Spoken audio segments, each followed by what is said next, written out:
Hello friend, आप सभी का डीएम मैथ सॉल्यूशन में स्वागत है। आज हम पढ़ेंगे गैर सरकारी संगठनों का उदय एवं भूमिका। आप यदि हमारे चैनल पर नए हैं तो आप हमारे चैनल को सब्सक्राइब कीजिए। आप सभी वीडियो को पूरा देखिए। वीडियो अच्छा लगे तो लाइक, कमेंट एंड शेयर करें। आइए वीडियो को स्टार्ट करते हैं। दिया गया है गैर सरकारी संगठनों का उदय एवं भूमिका। तो जिन संगठनों का निर्माण स्वेच्छा के आधार पर होता है उन्हें प्रायः ऐच्छिक समुदाय कहा जाता है। ऐच्छिक का मतलब स्वयं की इच्छा से, स्वयं के मन से जो संगठन का निर्माण, जो समूह का निर्माण किया जाता है उसे ऐच्छिक समुदाय कहा जाता है। लेकिन संयुक्त राष्ट्र संघ जो सभा बनाई गई है उसके भाषा में इसको क्या कहा जाता है, तो उसकी शब्दावली में इन संगठनों को गैर सरकारी संगठन इसलिए कहा जाता है क्योंकि सरकार से जुड़ा हुआ नहीं होता है, इसलिए इसका नाम गैर सरकारी संगठन के नाम से जाना जाता है। प्रायः इन संगठनों का खर्चा, अब देखिए इन संगठन बनाए गए, इन संगठनों का खर्चा कहाँ से आएगा, ये संगठन का निर्माण किस लिए होता है और इसका निर्माण कब और क्यों हुआ, ये सारे चीज़ों के बारे में हम जानेंगे। तो देखिए इन प्राय संगठनों का खर्चा कहाँ से होता है, चंदा लगाकर या दान से चलता है। पर बहुत से गैर सरकारी संगठनों को सरकार से भी अनुदान मिलता है। मतलब कोई भी बड़ा यदि संगठन है तो उनमें अधिक से अधिक दान और चंदा से चलता है। यदि वह संगठन सरकारी निर्मित मान दिया गया है तो उसमें सरकार भी अपना अनुदान मतलब अपना सहयोग, अनुदान का मतलब होता है सहयोग, देती है। कई गैर सरकारी संगठन सिर्फ किसी विशेष दायित्व का निर्वाह करते हैं। कई संगठन ऐसे बनाए जाते हैं कि तुरंत जो ऐसा कार्य है उस कार्य को करने के लिए आए, सभी लोग जुड़े और ये संगठन बन गया, इस संगठन से तुरंत ये कार्य पूरा हो जाए। लेकिन कुछ संगठन ऐसे होते हैं जो कई सालों तक चलते रहते हैं और उनमें कार्य होता है, जैसे एनजीओ, नेशनल गवर्नमेंट ऑर्गेनाइजेशन। तो इसमें क्या है कि इसमें सभी लोग प्राइवेट जुड़े हुए हैं, मतलब वो सरकार से निर्मित नहीं होते हैं। उनके द्वारा जो चंदा सहयोग दिया जाता है उस पर जितने लोग उसमें जुड़ने वाले काम करते हैं उनको भी उस पर पेमेंट किया जाता है। जबकि अन्य संगठनों का कार्य क्षेत्र काफ़ी विस्तृत है। कुछ ऐसे होते हैं जो नॉर्मल क्षेत्र के तुरंत क्षेत्र के लिए बनाए जाते हैं और उस पर तुरंत कार्य होता है। लेकिन कुछ ऐसे होते हैं जो बहुत विस्तृत होते हैं और कई सालों तक वो संगठन बनाए जाते हैं और उस संगठन पर कार्य होता है। जैसे हमारा है बजरंग दल। बजरंग दल की एक ऐसी संगठन है जो कि पूरे भारतवर्ष में चलता है और उसमें सहयोग सभी लोग करते हैं। लेकिन उसमें सभी लोग अपना अनुदान देते हैं और अनुदान देने के बाद जो भी कहीं पे आपदा पड़ती है, विपद आता है या फिर भूकंप से या कहीं पे कोई भी घटना होता है तो उसमें उस खर्च को लगाया जाता है। यह एक प्रकार का सहयोग होता है। इस संगठन इसलिए बनाए जाते हैं। जैसे कि मानवाधिकार की रक्षा, मानव के अधिकारों की रक्षा के लिए भी एक संगठन का निर्माण किया गया है और उसमें शांति व्यवस्था बनाए रखना, इसमें शांति व्यवस्था और पर्यावरण बचाए रखना। आप ये मान के चलिए गैर सरकारी संगठन का होना सबसे जरूरी है। यदि गैर सरकारी संगठन नहीं होगा तो सरकार द्वारा अच्छे रूप से कार्य नहीं किए जाएंगे और जब तक किसी चीज़ का विरोध नहीं होता है तब तक वह कार्य अच्छा नहीं होता है। इसलिए विरोधी करने के लिए और सरकार से अपने अधिकार को लेने के, मानव अधिकार का मतलब अपने सभी मनुष्य के अधिकार की रक्षा के लिए और शांति के लिए, पर्यावरण को बचाए रखने के लिए ये सारे कार्य किए जाते हैं। लेकिन हम ये अपने देश के, एक देश के लिए नहीं, यह पूरे विश्व देश के लिए बातें अभी चल रही हैं। अंतर्राष्ट्रीय स्तर पर कार्य करने वाले, मतलब कि अंतर्राष्ट्रीय मतलब सभी देशों से जुड़ने वाले जो अंतर्राष्ट्रीय संगठन हैं, उन संगठनों से कार्य करने वाले कुछ प्रमुख संगठन हैं। जैसे है एमनेस्टी। कौन सा संगठन है? एमनेस्टी इंटरनेशनल, रेड क्रॉस तथा ह्यूमन राइट्स। एमनेस्टी इंटरनेशनल क्यों बनाया गया? एमनेस्टी इंटरनेशनल देखिए, सबसे पहले एमनेस्टी इंटरनेशनल की स्थापना हुई थी। इस संगठन की स्थापना 1961 में हुआ था। कब हुआ था? 1961 में हुआ था। एमनेस्टी इंटरनेशनल के प्रमुख उद्देश्य क्या थे? एमनेस्टी इंटरनेशनल जब इसका निर्माण हुआ तो इसका मुख्य उद्देश्य क्या था? यह पहले सबसे इसका काम था कि यह देखना कि किसी को यंत्रणा तो नहीं दी जा रही। यंत्रणा का मतलब होता है कि किसी को सजा बिना दंडित करे, बिना दंड को सजा तो नहीं दिया जा रहा है, उनका शोषण तो नहीं किया जा रहा है, ये मतलब होता है।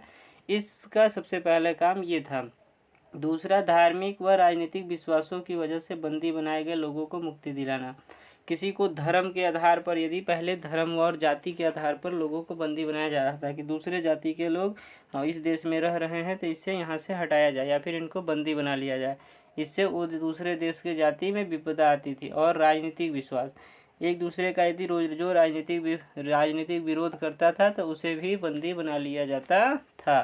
तो इसका विरोध करना, इसलिए एमनेस्टी इंटरनेशनल की स्थापना हुई और वह यह कार्य मुक्ति दिलाने के लिए करने लगे। तीसरा, यह सुनिश्चित करना कि हर व्यक्ति को विचार अपने भाव, विचार का मतलब होता है व्यक्ति के विचार का मतलब अपने भाव को निश्चित रखना, और अभिव्यक्ति मतलब अपने व्यक्ति की स्वतंत्रता का अधिकार मिले। जो व्यक्ति अपने हैं पूरे समाज में, जिनको जो अधिकार दिया गया है सरकार द्वारा, संविधान में जो अधिकार दिए गए हैं वो अधिकार प्राप्त हो रहा है कि नहीं, इनको यह भी देख रेख करना। एमनेस्टी इंटरनेशनल यह गैर सरकारी संगठन का ये काम भी होता है। 1975 का नोबेल शांति पुरस्कार एमनेस्टी इंटरनेशनल को मिला था। 1975 में देखिएगा, 1961 में निर्माण ही हुआ और कई साल बाद, 14 साल बाद ही इसे नोबेल शांति पुरस्कार 500 कुछ पुरस्कार मिले थे। यह संगठन कब बना था? यह संगठन चीन, पाकिस्तान, म्यांमार और अन्य देशों में मानवाधिकार को हनन से जुड़ी रिपोर्ट तैयार करता है। यह एमनेस्टी इंटरनेशनल क्यों बनाया गया है? तो एमनेस्टी इंटरनेशनल आपको पता हो गया कि गैर सरकारी संगठन है और लोगों को अधिकार, रक्षा और धार्मिक सुरक्षा से बंदी बनाए गए को मुक्ति दिलाना और उनकी अपनी स्वतंत्रता, अधिकार, समानता का अधिकार दिलाना। और जब ये इस कार्य में सफल हुआ तो 1975 में इसे नोबेल शांति पुरस्कार मिला गया। यह संगठन किस लिए बनाया गया? चीन में जातिवाद है, पाकिस्तान में जातिवाद है, म्यांमार में है और उन पे अधिकारों का हनन होता है। दूसरे देश के यदि लोग वहाँ, दूसरे देश या दूसरे जाति के लोग वहाँ रहते हैं तो उनका हनन किया जाता है, उनका शोषण किया जाता है, इसलिए यह संगठन बनाया गया है। अगला है human rights. Human rights watch क्या है? इस अमेरिका संगठन की स्थापना 1978 में हुई थी। जब 1975 में देखा गया तो उससे सीख मिला एमनेस्टी से, तो एक नया अमेरिका खुद अपना एक संगठन, अमेरिका के लोगों ने एक अपना खुद का गैर सरकारी संगठन बनाया, ह्यूमन राइट्स वॉच उसका नाम था। यह संगठन मानव अधिकार हनन मामलों को प्रकाश में लगता है, मतलब लाता है, सॉरी यहाँ लगता लिखा गया। यह मानव अधिकार जो लोग शोषण करते हैं उस देश के लोगों के या दूसरे देश के लोगों के, तो यह उसको प्रकाश में लाता है। इसने जातीय हिंसा को रुकवाने और बल सैनिकों का प्रयोग प्रतिबंध करने का अभियान चलाया।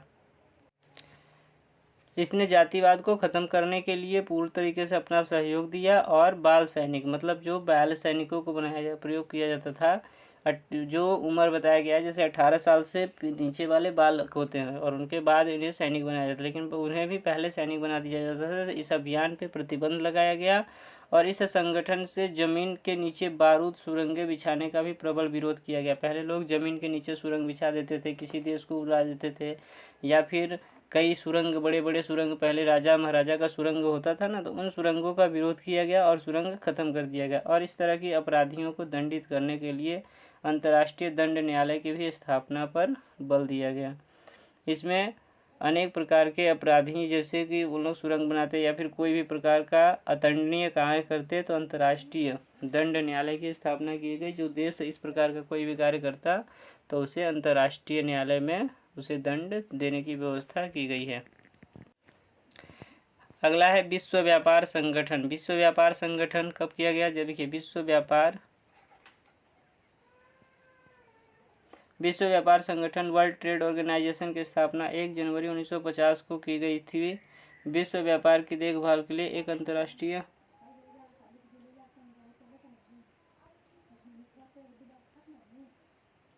एक अंतर्राष्ट्रीय संगठन के स्थापना के प्रयास दूसरे महायुद्ध की समाप्ति के बाद ही शुरू हो गई थी। जब द्वितीय विश्व युद्ध हो रहा था तो द्वितीय विश्व युद्ध के बाद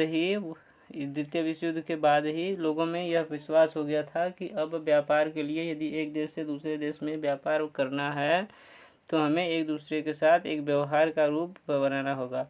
इसलिए एक ऐसे संगठन का निर्माण करना होगा जो उसकी पूरी देख रेख करेगा, उसकी सुरक्षा प्रदान करेगा और एक व्यक्ति दूसरे देश में जाके अपना व्यापार कर सकता है।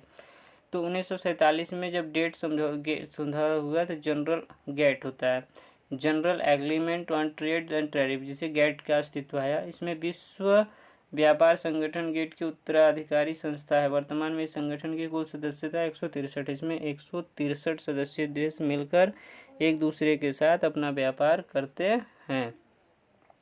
इसमें कई देश 163 देश के लोग एक साथ मिलकर व्यापार करते हैं। अब दूसरे के साथ एक दूसरे की क्या क्या आवश्यकता है, जिनको जो आवश्यकता है वो दूसरे देश से अपना मूल्य इकट्ठा कर खरीद लेते हैं।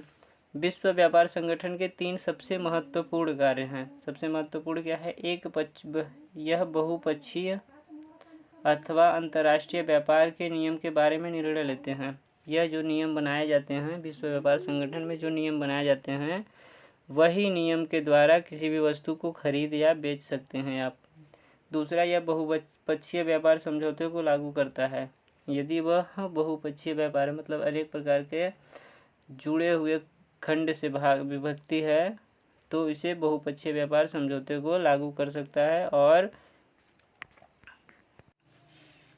दोनों पक्षों की समझौता करता है। तीसरा है व्यापारी विवादों का निपटारा करना। यदि किसी प्रकार का विवाद होता है एक देश से दूसरे देश को व्यापार करने में, तो उन विवादों को निपटारा भी करता है। हालांकि सदस्य देशों के बीच उत्पन्न विवाद का सर्वसम्मति हल ढूंढने की कोशिश की जाती है कि किस प्रकार से विवाद हुआ है और वह विवाद क्यों हुआ और कब हुआ, उसे तुरंत उसका हल ढूंढ लिया जाता है। परंतु विकसित देश हैं जैसे अमेरिका, यूरोप संघ सदस्य और जापान, संगठन का उपयोग अपने आर्थिक हितों को पूर्ण करने के लिए यह व्यापार संगठन का निर्माण किए हैं। यह अपनी आर्थिक आवश्यकताओं की पूर्ति के लिए यह संगठन का निर्माण कराया गया है।